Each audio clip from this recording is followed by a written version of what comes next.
Vážení priatelia, vážení všetci priaznivci výkonu správy, správcovia bytových domov, predsedovia spoločenstiev vlastníkov bytov, predsedničky spoločenstiev vlastníkov bytov, zástupcovia a tak ďalej. Ako združenie som veľmi rád, že sme otvorili tému aj trestnej zodpovednosti v rovine výkonu správy a že spolupracujeme práve s generálnou prokuratúrou, z ktorej k nám pravidelne prichádza a zúčastňuje sa akcií práve doktor Peter Golha, ktorý sa aktuálne bude venovať téme prítomných problémov, aktuálnych problémov trestnej zodpovednosti pri výkone správy, nakoľko to nie je náhoda alebo sranda a pravidelne sa s tým stretávame. Takže Peter, týmto ti ja udelujem slovo a nech sa páči, keď sa budeme niečo môcť opýtať, tak bude na teba celkom ostrý. Takže ďakujem. V prvom rade by som sa chcel poďakovať Združeniu pre lepšiu správu bytových domov, že nám umožňuje ako generálnej prokuratúre realizovať tieto preventívne aktivity. Ja by som sa ešte raz predstavil, volám sa doktor Peter Golha, som z generálnej prokuratúre, pracujem na trestnom odbore na oddelení majetkovej kriminality. Pokiaľ ide o túto tému, tak téma trestnej zodpovednosti je v súčasnosti veľmi aktuálna. Sami viete, ako aj spoločnosti, aká bola tam debata ohľadne tých nových trestných kódexov, tak mohli by sme k tejto problematike niečo teda povedať. Vždy začíname nejakou legislatívnou úpravou, ktorá sa týka tej trestnej zodpovednosti tých správcov bytových domov a samozrejme aj predsedov spoločenstiev vlastníkov bytov. Tie základné predpisy, ako je trestný zákon, trestný poriadok, zákon o trestnej zodpovednosti právnických osôb, obchodný zákonník, zákonník o vlastníctve,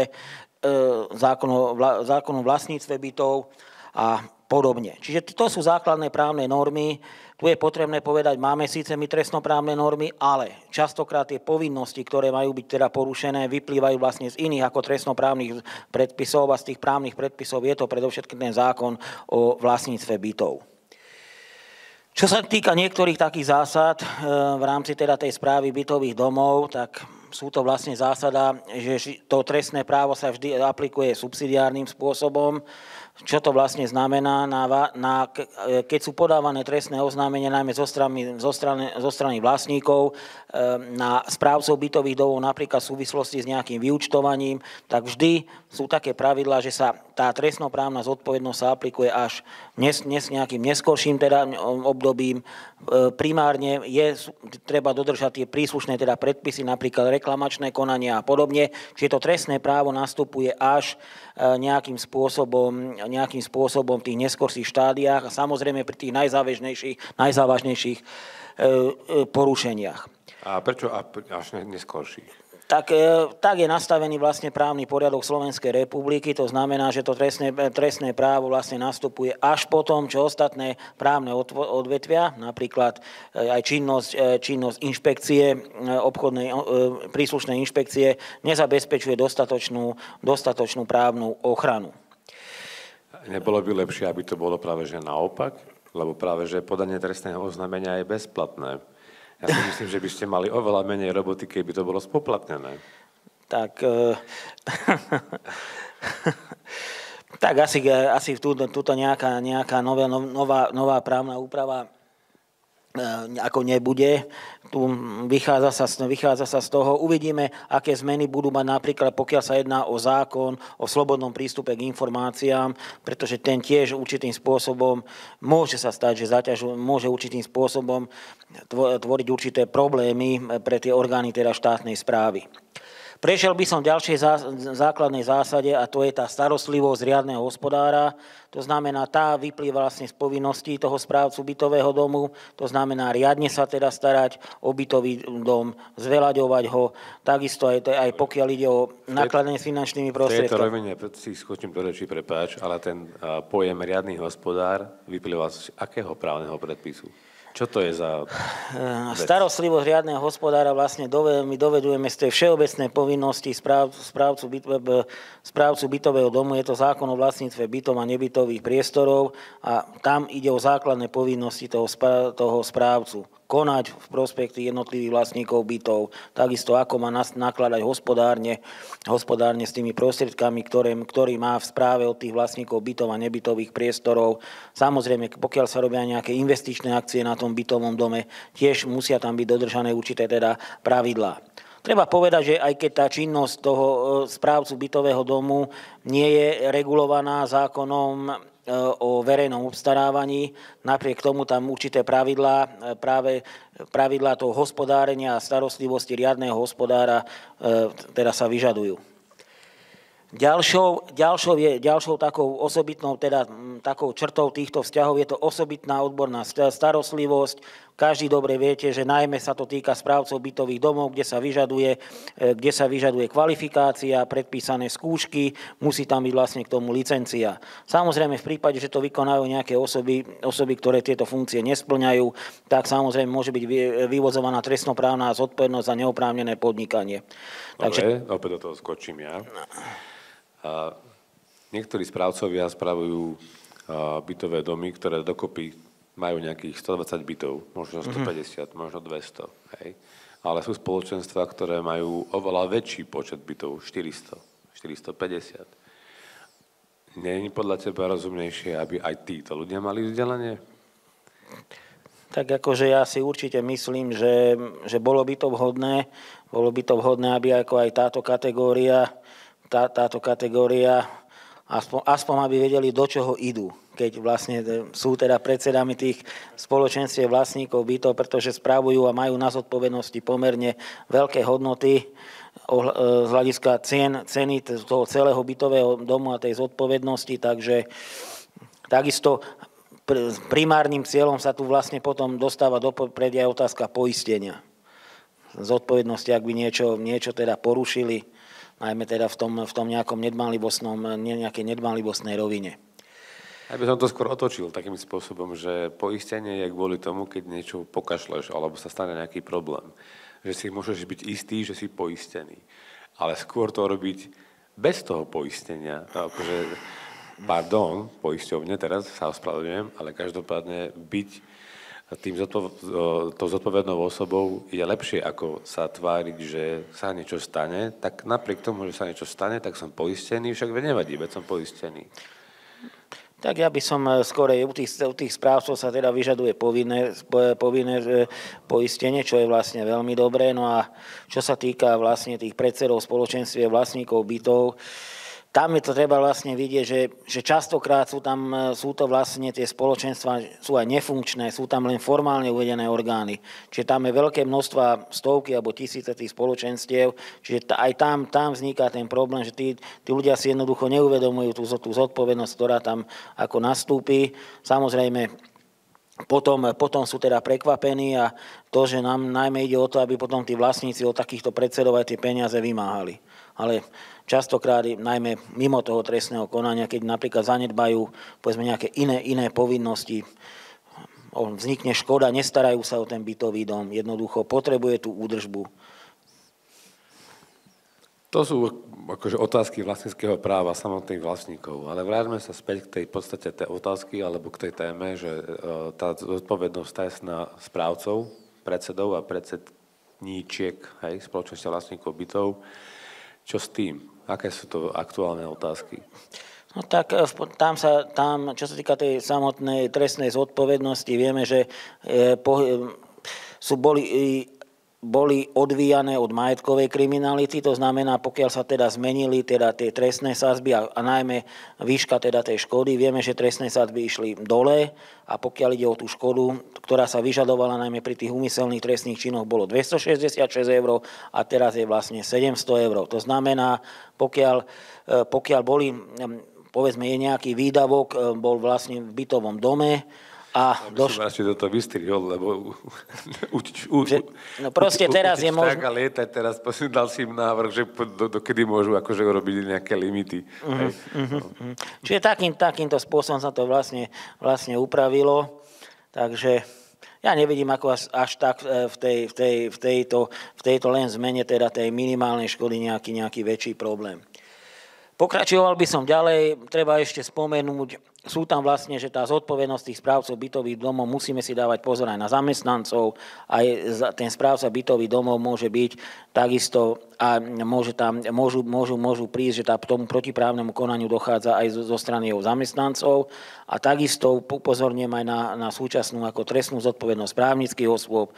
Tam sa dá pričítať nielen zodpovednosť alebo protiprávne konanie toho samotného správcu bytového domu, ale aj jeho zamestnancov, ak ten zamestnávateľ nevykonal nad nimi teda dohľad. Čiže tu je treba tiež vlastne vidieť, že sú tu vlastne trestnoprávne zodpovedné tak fyzické osoby, ako aj právnické osoby.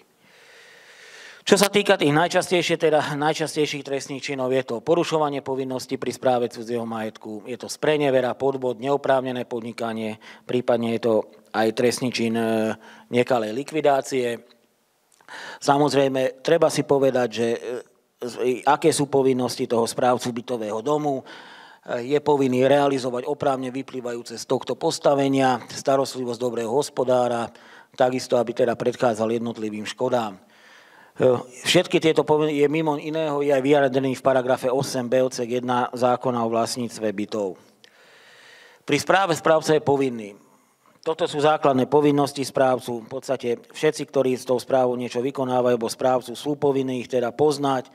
Z tohto vlastne toto je tá zodpovednosť, to znamená, to je povinnosť toho správcu a to sa vlastne prenáša potom aj do tých trestných noriem, keď je z týchto základných povinností, keď prichádza k ich teda porušeniu.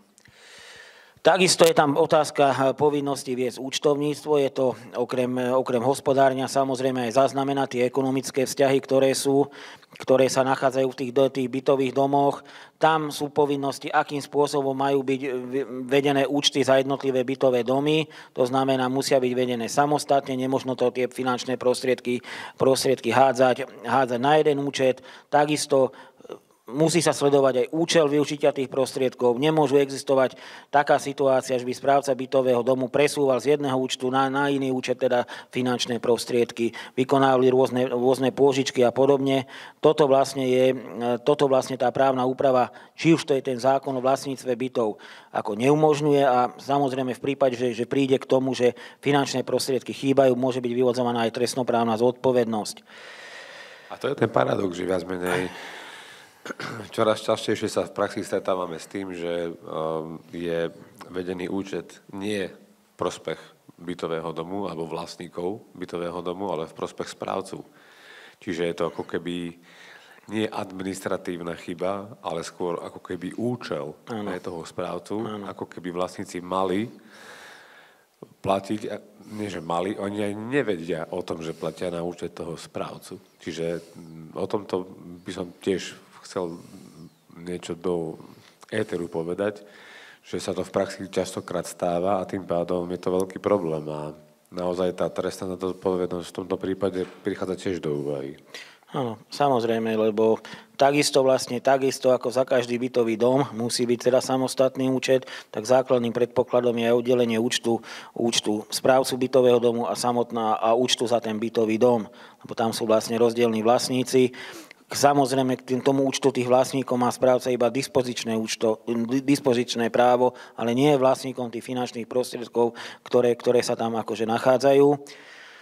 No, v praxi môže prichádzať vlastne niekedy k tým problémom, avšak častokrát práve sa podávajú trestné oznámenia aj určitým spôsobom, nechcem povedať, že účelovo, ale keď tí vlastníci nevedia, že vlastne čo sa deje s ich peniazmi, nechcú im teda sprístupniť, ale môže byť aj situácia, že vlastníci nepoznajú svoje práva a povinnosti.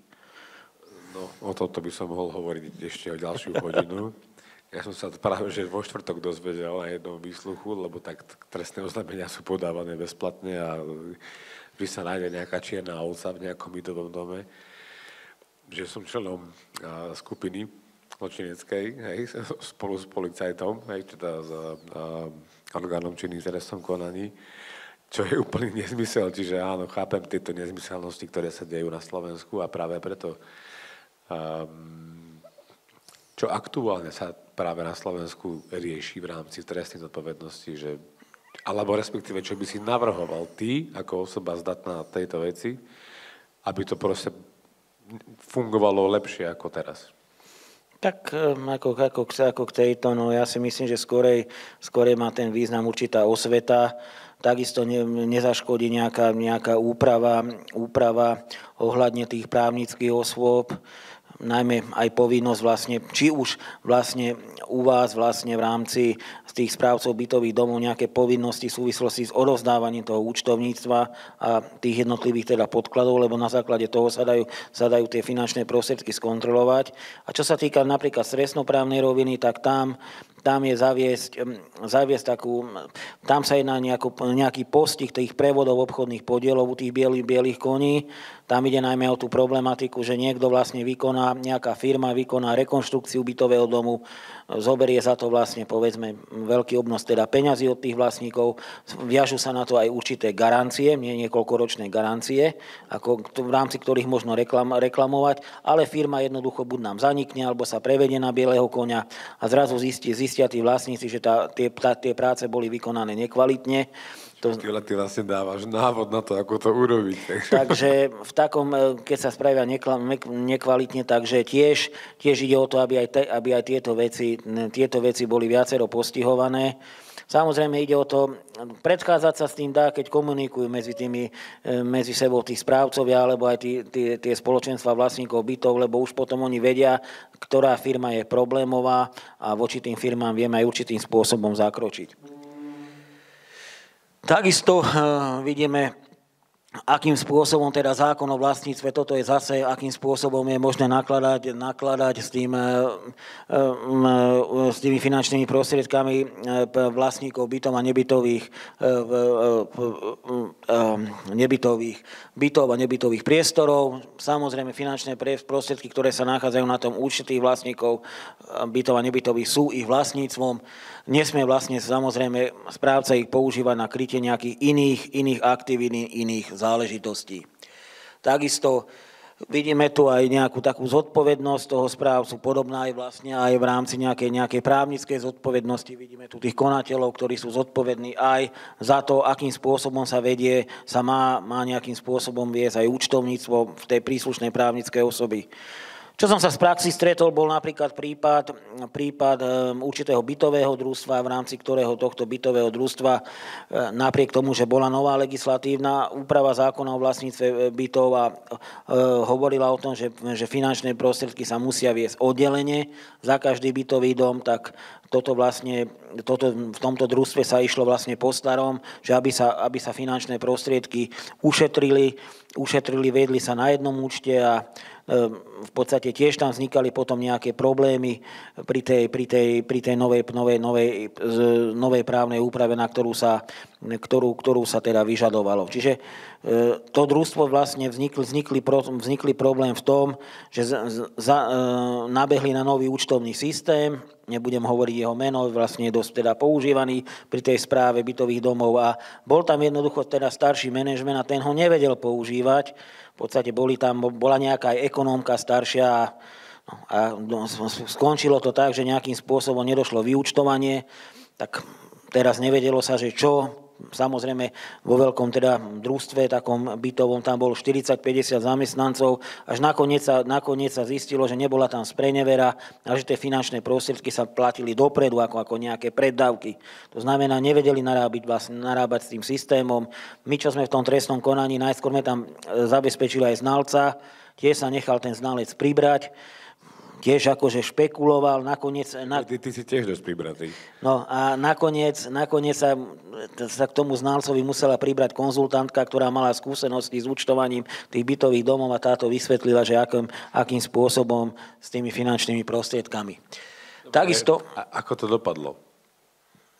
Dopadlo to samozrejme v prospech zastavení trestného stíhania, ale samozrejme padol manažment. Padol manažment celého bytového družstva, takže tam sa tí ľudia akože teda vymenili. Samozrejme boli už aj oni starší, ale hovorím, boli tam dobré miesta, len už jednoducho aj tá ekonómka, keď videla, že na to nemá, tak jednoducho nemôže sa držať na tom mieste. A čiže ide niekedy o to, že treba si vlastne aj do tých firiem, ako aj schopných ľudí dať, ktorí vedia reagovať na tie nové právne predpisy, aj na nejaké nové doklady, nové odporúčania, ktoré sú, aby z tohto pohľadu sa dalo na niečo reagovať.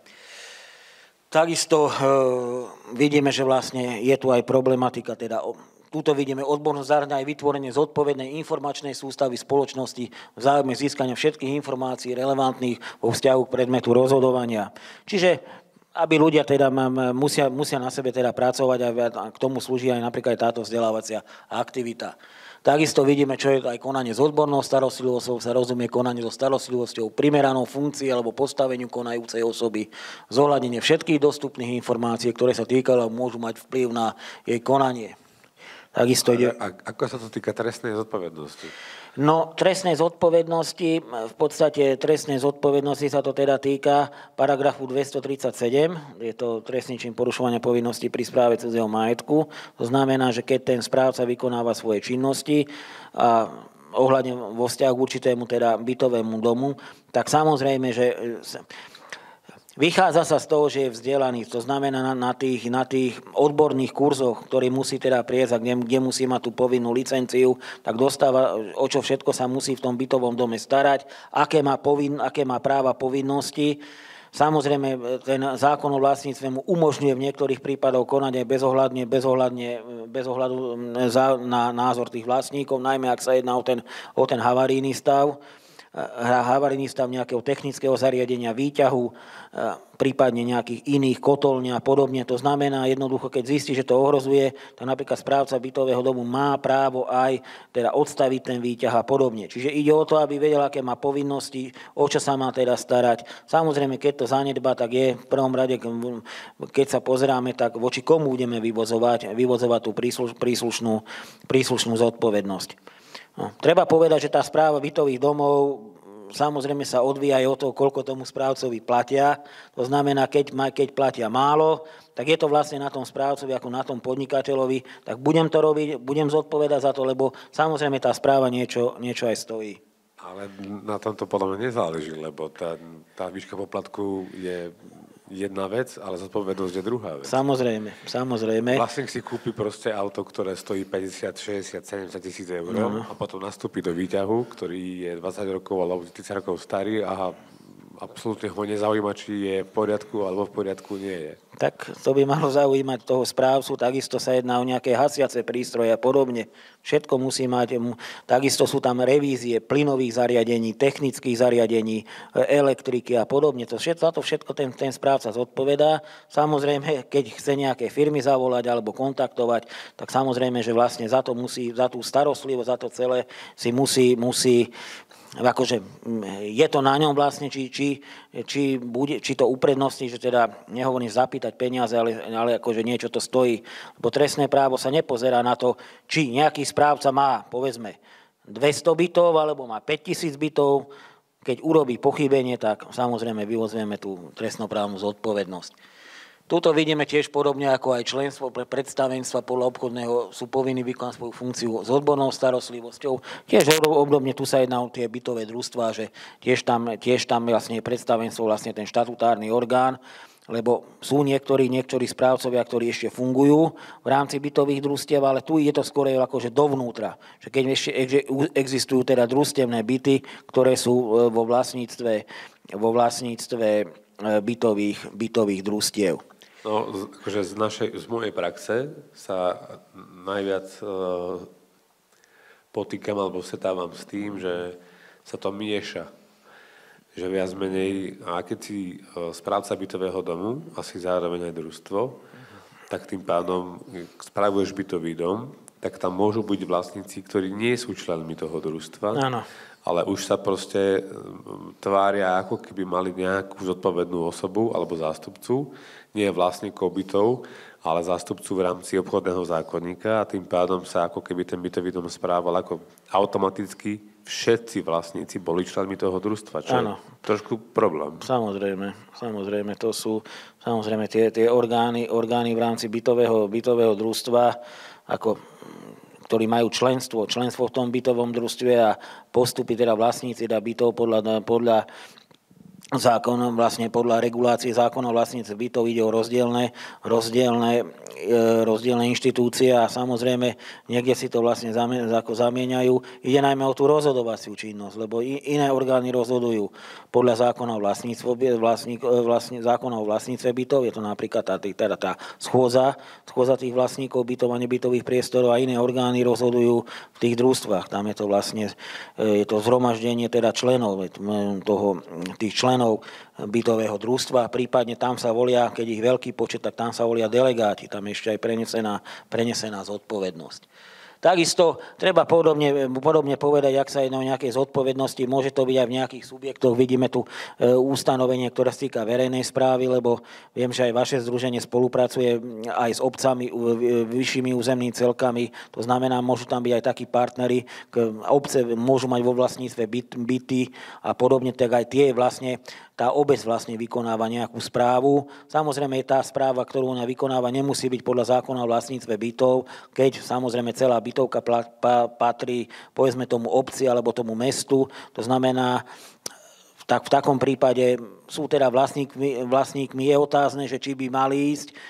Keď by išli podľa zákona o vlastníctve, je to na nich, ale v zásade sú oni samotní sú vlastníci. Musia práve, že ako náhle máš tam nejaké spoločné časti a spoločné zaradenia, tak potrebuješ tam mať nejakú zodpovednú osobu, ktorá na to potrebuje mať vzdelanie, potrebuje byť zapísaná v zozname správcov. Čiže ak obec vlastní nejaký bytový dom, tak aj tak potrebuje mať nejaký mestský bytový podnik alebo nejaký subjekt, ktorý na to potrebuje byť oficiálne zapísaný v zozname.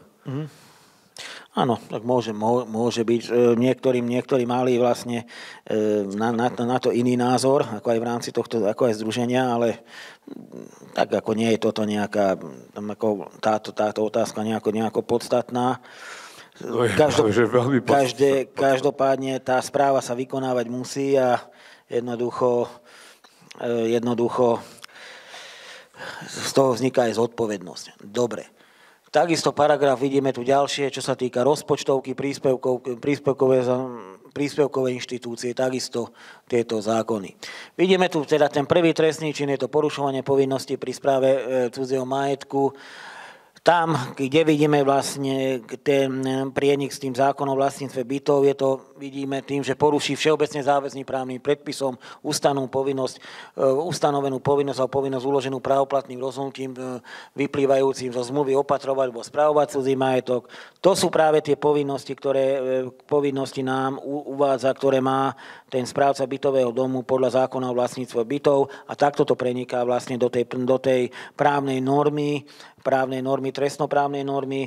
Keď hovoríme o tých pojmoch opatrovať alebo spravovať, slovo opatrovať znamená asi takým spôsobom sa to v trestnoprávnej roviny, že udržiava ten stav ako bežnú prevádzku a pokiaľ sa jedná o slovo spravovať, tam už sa môže jednať aj o činnosti, ktoré zhodnocujú tú danú vec. Vykonáva sa niekedy aj zateplenie tých bytových domov, nejaká investičná výstavba a podobne. Čiže aj ten ustanovenie sa vzťahuje aj na tej činnosti, ktoré správca robí v rámci bežnej údržby, aj v rámci investičnej výstavby. Vidíme, že je tam jednak toto je úmyselná forma, môže byť takisto aj nedbanlibostná forma. Nedbanlibostná forma, samozrejme tam pri nedbanlibostnej forme nemusí byť preukázané úmyselné zavinenie, musí tam byť preukázané spôsobenie značnej škody. Vidíme takisto určité povinnosti, že môže to byť vedomá a nevedomá nedbanlivosť. Ale práve, že bytový zákon operuje tými pojmami, ako je obstarať alebo zabezpečiť. Áno. No, a tým pádom v rovine trestnej zodpovednosti, ako sa to dokáže? Používajú ako teda, že obstarať a zabezpečiť, tak samozrejme tam je teda je tá povinnosť, že obstarať alebo zabezpečiť, tak samozrejme, ak je daná nejaká teda ponuka, tak pokiaľ by teda tá ponuka bola nejakým spôsobom teda predražená, že by sme z toho vedeli teda tú zodpovednosť neprospech tých vlastníkov, tak samozrejme v takom prípade by išlo porušenie povinnosti toho správcu, lebo tá povinnosť zákon vlastníctve mu hovorí, že musí to obstarať tak, aby to bolo čo v najlepšom záujme s tými vlastníkmi tých bytov a nebytových priestorov. Dobre, tak teraz sa opýtam akože ostro. Máš nejaký malý bytový dom, ktorý je niekde za kopcom, za dedinou a tým pádom proste ten správca toho bytového domu, ak vôbec ho niekto spravuje, lebo nechcem túto tému radšej otvárať, ale každopádne veľká väčšina malých bytových domov spravovaných nie je nikým. Ako dokážeš sa vyhnúť trestnej zodpovednosti ako správca, keď ti nikto nedokáže ponúknuť nejakú ponuku na výmenu výťahov, na zateplenie a tak ďalej. Tým pádom dostaneš možno, že oslovíš 10, ale dostaneš iba 1. Tým pádom sa ako keby nezmestíš do toho paragrafu čo najlepšie obstarať alebo čo najlepšie zabezpečiť. Je to zodpovednosť, alebo nie?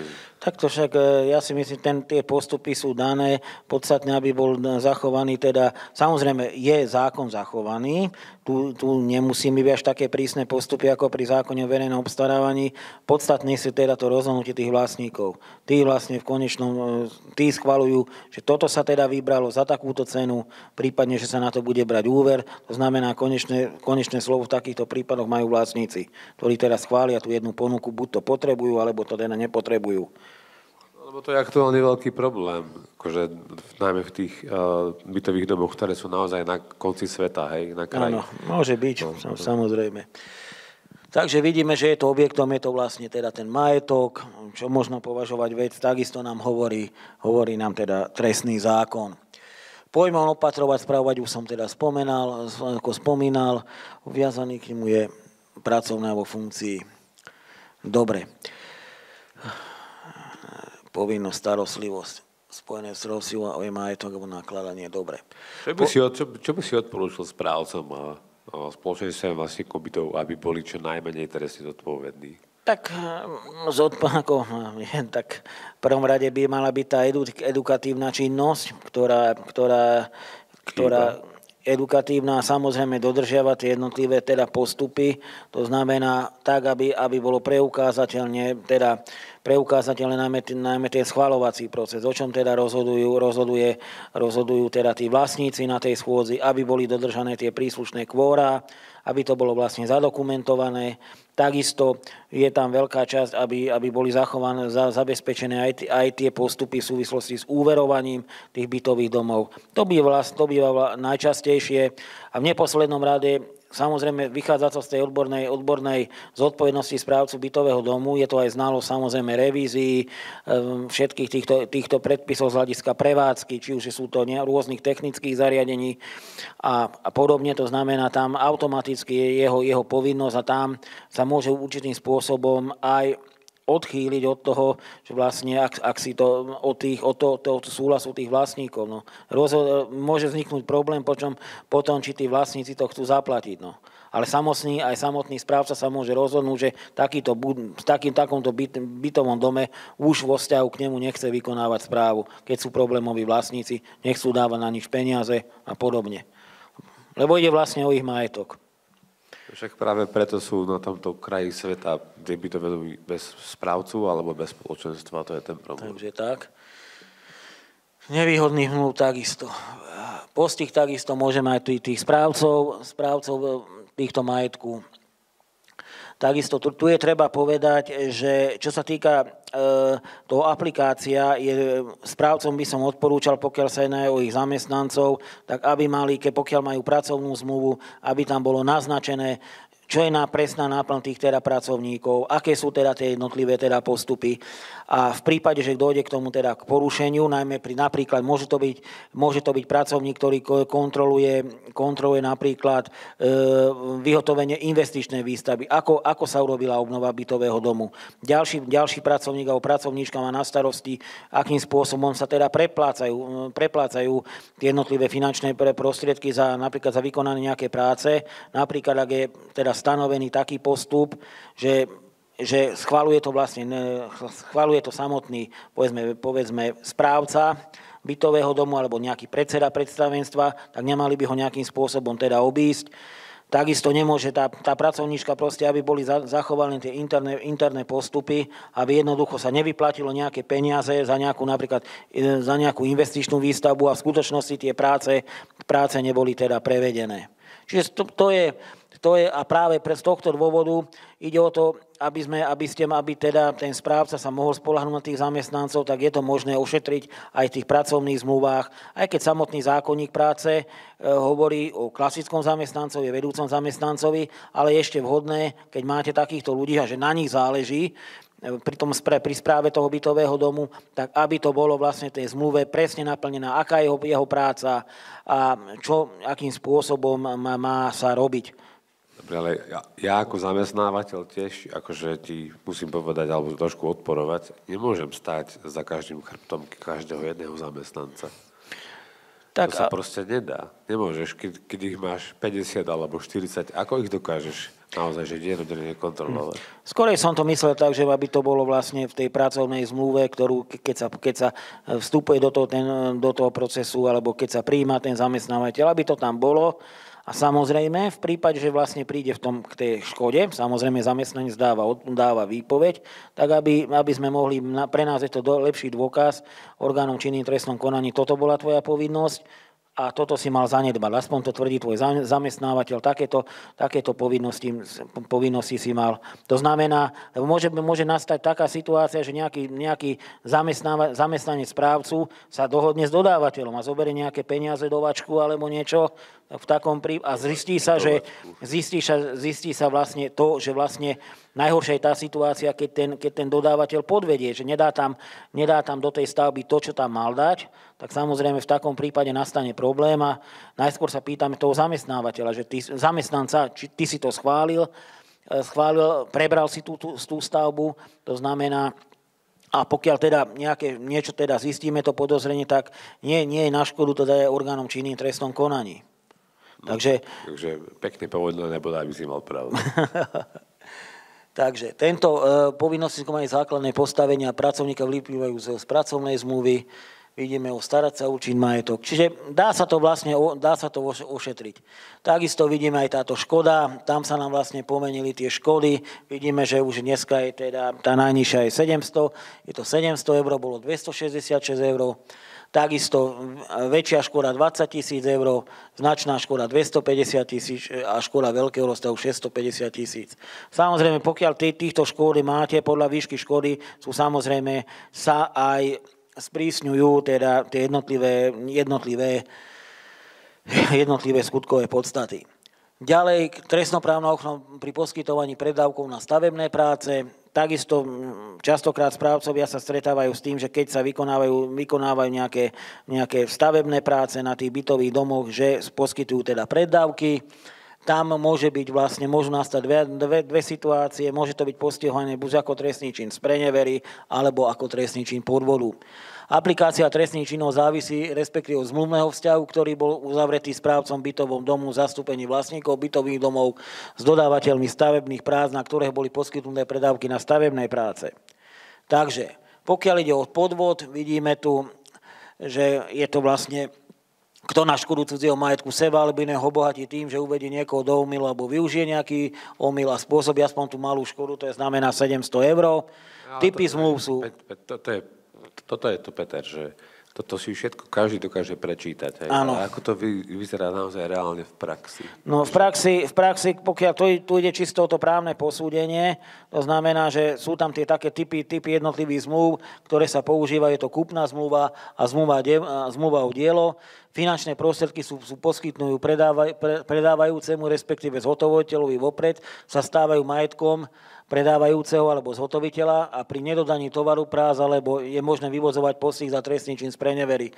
Iba za trestný čin, nie je možné teda vyvozovať za trestný čin z prenevery alebo iba za trestný čin podvodu. To znamená, že preddavok sa stal už vlastníkom, keď bol daný dopredu, sa stal vlastne vlastníctvom toho, prešiel vlastne k tomu teda páchateľovi. Druhú kategóriu je to trestný čin z prenevery, tam sú vlastne iné zmluvné typy, je to zmluva o obstaraní veci, sprostredkovateľská zmluva alebo mandátna zmluva, poskytnuté finančné prostriedky sú účelovo určené a preto sa nestávajú majetkom obstarávateľov mandatára a je možný aj postih pre trestný čin z prenevery podľa paragrafu 213. Takisto neoprávnené podnikanie, to už som vlastne ako aj načrtol, to znamená, ak niekto vykonáva činnosť tých správcov bytových domov a nemá na to licenciu, je možné to postihovať podľa paragrafu 251 a to aj v kvalifikovanej skutkovej podstate odseku 2 tým, že sa poskytuje bez odbornej kvalifikácie služby alebo vykonáva iné odborné činnosti, ktoré podľa zákona môže vykonávať len ten, kto má odbornú spôsobilosť. Takže tak. Čiže je to vlastne licencované podnikanie tých správcov bytových domov a zabezpečuje sa tým aj prísnejšia ochrana. Takisto trestné právnické osoby, zodpovednosť teda správcu bytového domu ako právnické osoby, tam sa pričítava jednak trestná zodpovednosť konateľov, teda štatutárnych orgánov, alebo tých osôb, ktoré vykonávajú kontrolnú činnosť, napríklad v bytových domoch, v bytových družstvách, to môžu byť vlastne najmä predstavenstvo. Nejde teraz vlastne, keď sa hovorí o trestnej zodpovednosti právnických osôb, ide o postih tej samotnej právnickej osoby, čiže nejde o postih štatutárov ako fyzických osôb, ale právnické osoby, tam sa to len pričíta. Uplatňuje sa inštitút pričítania, takže vidíme, sú tu vlastne stanovené teda podmienky. Samozrejme, môže byť vyvozovaná zodpovednosť teda tej právnickej osoby aj za činnosti teda tých zamestnancov. Takisto táto nekalá likvidácia, ako som už spomínal, je to nekalá likvidácia, ale je to tak by som povedal také ustanovenie, ktoré sa v praxi teda nevyužíva, pretože pri nekalej likvidácii nemôžeme týmto trestným činom postihovať právnické osoby, ktoré sa majú byť predmetom likvidácie, ale ktoré sú bezmajetné. Dobre. Takisto má byť pripravovaná nová právna úprava, to sú nekalé nekorporátne praktiky, ktoré vlastne sa snažia túto situáciu riešiť. To znamená, aby najmä tie prevody obchodných podielov na tie biele kone alebo do nejakej zlučovanie tých spoločností, aby sa tomu zabránilo alebo aspoň aby sa vyvodila trestnoprávna zodpovednosť. Takže to by bolo z mojej strany všetko. Nejaké otázky? Marek, niečo na záver? Mal by som jednu, ale neviem, či ju nevystrihneme z videa na záver. Ja sa to naozaj nemôžem opýtať, sorry, prepáč. Niečo pro futuro, proste naozaj odporúčiť, alebo ako nastaviť tú legislatívu tak, aby sa napríklad nerozdeľovali niektoré správcovské spoločnosti kvôli DPH-čke. Proste podľa sídlisk, alebo podľa, keď spravuješ väčšinu bytových domov, alebo väčší počet bytových domov v nejakej obci, alebo v meste, tak si za tým účelom zriadiš vlastnú SROčku, ktorá, aby si mal menší poplatok za výkon správy, oslobodený od DPH, nie že oslobodený, ale aby si nemusel platiť DPH-čku napríklad. Je to, čo si o tom myslíš ty? Tak ja si myslím, že jedná sa jednoznačne o porušenie zákona. V týchto prípadoch tieto účelové teda postupy, keď sa zakladajú tieto jednotlivé samostatné teda tie právnické osoby a za účelom najmä, aby sa cez to realizovali tie platby, tak samozrejme môže prísť najmä do rozporu vlastne s finančnou správou, pretože vlastne týmto spôsobom môže prísť ku kráteniu tých jednotlivých teda daní. Takže ja by toto jednoznačne tým profesionálnym správcom teda neodporúčam. Ono častokrát ten správca, je treba povedať, musí mať aj tú druhú stranu. To znamená, že to s tým súhlasia vlastníci a že si teda myslia, že je to vlastne nejakým spôsobom lacnejšie, ale to je zase, ako povedal, tí nejaké také nie sú to teda tie správne tie postupy a treba si uvedomiť ten správca, že keď sa niečo stane, to je 100%, že tí vlastníci ho v tom nechajú. To jednoducho povedia, ty si odborná osoba, ty nesieš zodpovednosť. Takže my sa na to tiež takto pozeráme, že určite že v tejto oblasti v žiadnom prípade nemôžu tí vlastníci nejakým spôsobom tieto daňové predpisy alebo nejaké účtovné, ktoré treba dodržiavať, aby oni určovali, akým spôsobom aby došlo ku kráteniu daní. Samozrejme, ale však práve preto sa bavíme o trestnej zodpovednosti orgánov činných v trestnom konaní, že vlastníci o tom málo kedy vedia, respektíve rozumejú. Im je úplne jedno, či ich bude spravovať 2, 3, 4, 5, hej, proste keď to rozdelíš takýmto spôsobom. Ale týka sa to presne aj zodpovednosti pri odovzdávaní dokladov bytového domu. Áno, hej. To je tiež takisto problém, ktorý má nejakú trestnú zodpovednosť, podľa môjho názoru. Tiež sú to... Otázka potom. Máme otázku do éteru. Nech sa páči, pán Bartkov. Nevadí. Pán doktor, jednu otázočku mám. Máme bytové družstva, majú podpísané zmluvy s centrálnym dodávkou tepla. Koľko percent úspor môžu urobiť, aby skrátka neporušili zmluvu? Sa pýtate prokuratúra, že koľko môžu urobiť percent úspor? Aby to nebolo trestnoprávne, že majú zmluvu na odber tepla. A my vieme znížiť ten odber tepla, ale nechceme ho zrušiť. A že koľko ešte také reálne, že je umožnené, aby jednoducho si mohli sporiť, a koľko je už nereálne sporenie. Že aký vysoký počet, alebo aké veľké číslo by považovala prokuratúra alebo orgány činné v trestnom konaní, aby to ešte bolo v poriadku. Áno, toto máš inú otázku. Tak, toto sú skorej tieto problematika dodávateľsko-odberateľských vzťahov, že záleží na tej vzájomnej dohode tých subjektov, ktorí sú tam. Ja si predpokladám, že samozrejme, akým spôsobom budú oni využívať to monopolné postavenie teda tých dodávok, ktoré sú tam. Si sa dokonale vyhol odpovedí. Koľko by si považoval podľa vlastného názoru za percento, alebo nejaké číslo, že keď už to bude, ak dokáže byť urobená zmluva iná o 20%, alebo 30%, alebo 40%, to je úplne jedno. Lacnejšia, respektíve dokážu nájsť nejaké alternatívne zdroje, ktoré dokážu ušetriť nejakým spôsobom veľké percento. Či to nie je považované za trestnú zodpovednosť? V tejto oblasti viac menej sa jedná vlastne o dodávateľsko-odberateľské vzťahy a to znamená, to sa rieši vlastne prostriedkami civilného práva, skôr ako trestného. A tým pádom presne o tom toto je.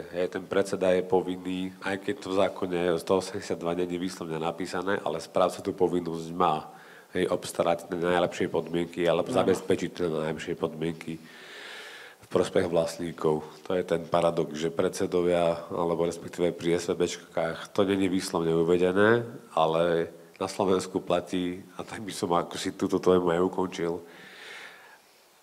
všetko, čo v zákone je napísané, pokiaľ sa to netýka výkonu správy. Áno. A to je ten paradox. Tak. Takže, ak to je bodka na záver, tak ďakujem Petrovi Golhovi z generálnej prokuratúry za túto tému, za túto diskusiu podnetnú a verím, že budeme spolupracovať naďalej, však sme partnermi a tým pádom tieto témy asi budú mať význam aj v prospech ostatných. Áno, ďakujem aj ja.